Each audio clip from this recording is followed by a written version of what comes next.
पिता गुरु नावई माता, यानी राम जी माता पिता गुरु को बंधन करते नहीं।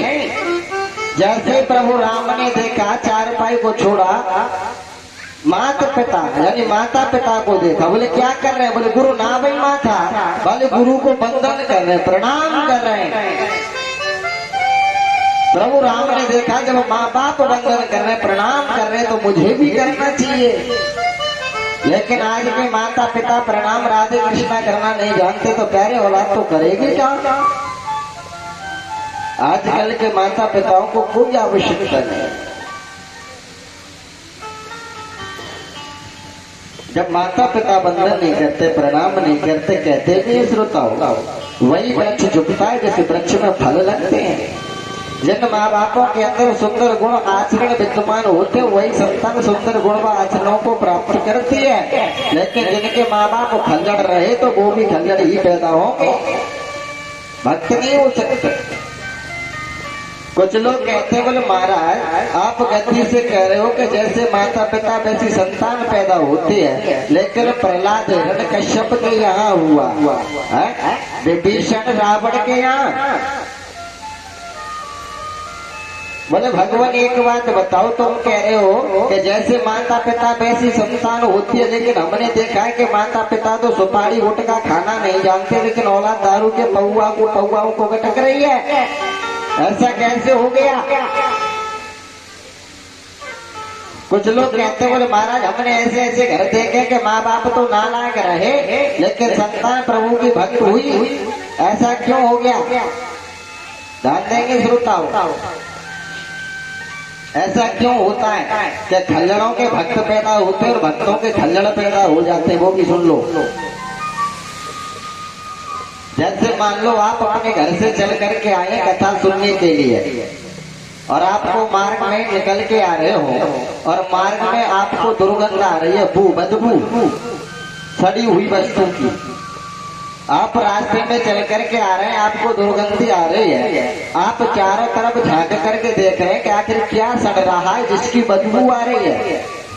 चारों तरफ आपने देखा, लेकिन आपको वो वस्तु दिखाई नहीं दी जो सड़ रही है। लेकिन विचार करना, यदि बदबू आ रही है, दुर्गंध आ रही है, स्मेल आ रही है, तो प्यारे वो वस्तु कहीं न कहीं अवश्य होगी। कोई न कोई जीव जंतु सड़ जरूर रहा होगा, दिखाई तो नहीं दे रहा है, लेकिन बदबू आ रही है तो जरूर सड़ रहा होगा।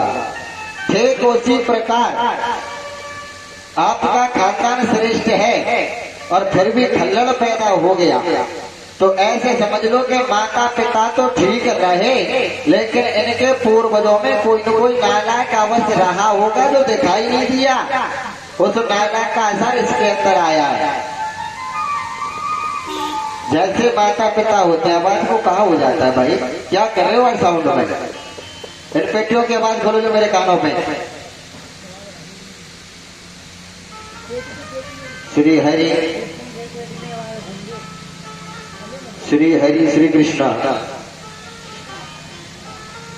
कहने का भाव है, जैसे पूर्वज होते हैं, माता पिता होते हैं, वैसी संतान पैदा होती है। माँ को चाहिए कि गर्भ की दशा में सुंदर आचरण करे तो सुंदर भक्त पैदा होगा। झूठ बोले नहीं, पवित्र खाए, पवित्र रहे, ब्रह्मचर्य का पालन करे। तो कहते हैं श्रोताओं, आज सुनीति संतों को वंदन करती है, प्रणाम करती है। बेटा ध्रुव से भी कहती है, बेटा तुम भी वंदन करो, प्रणाम करो। संतों के सानिध्य में रहकर के आज वो ध्रुव जी महाराज बड़े होने लगे हैं। 5 वर्ष की अवस्था हो गई। आज 5 वर्ष बाद ध्रुव जी को मालूम पड़ता है कि मेरे पिता उत्तानपाद नामक राजा हैं। आज उत्तानपाद के मेलों में ध्रुव जी महाराज खेलते हुए पहुंचे।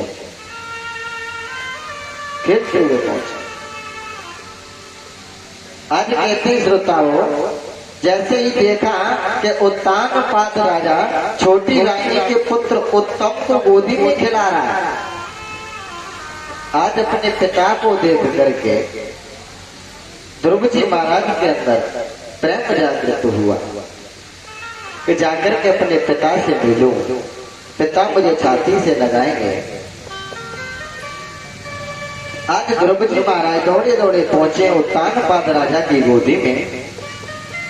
आज उत्तानपाद राजा ने अपने पुत्र ध्रुव को देखा, हाथ आगे कर दिए और गोदी में बिठा लिया।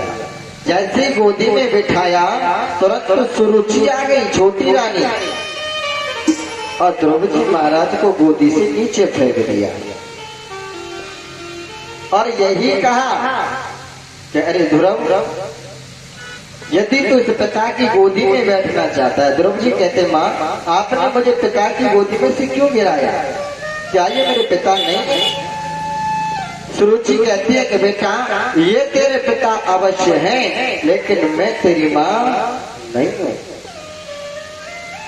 अगर तू इस पिता की गोदी में बैठना चाहता है, इस गद्दी पर बैठना चाहता है बेटा, तो जंगल में जा और जंगल में जाकर के प्रभु का इतना भजन कर, इतना भजन करके प्रभु को तेरे सन्मुख प्रकट होना पड़े।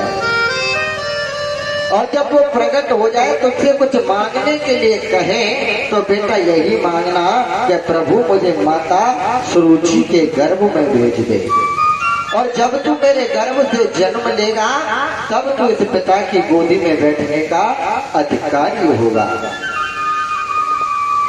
आप जानते हैं श्रोताओं, माता सुरुचि ने ध्रुव को फटकार लगाई है और इसी फटकार को सुनकर के द्रौपदी महाराज प्रभु से मिलने के लिए चलती है। अब बताओ ध्रुव का गुरु कहाँ है? ध्रुव का गुरु कहाँ है? ध्रुव की गुरु है सौतेली माँ। कान में मंत्र नहीं दिया है, केवल अब शब्दों का प्रयोग किया, डाटा फटकार लगाई है और वही फटकार वही शब्द द्रौपदी महाराज को परमात्मा से मिलने की प्रेरणा दे देते हैं।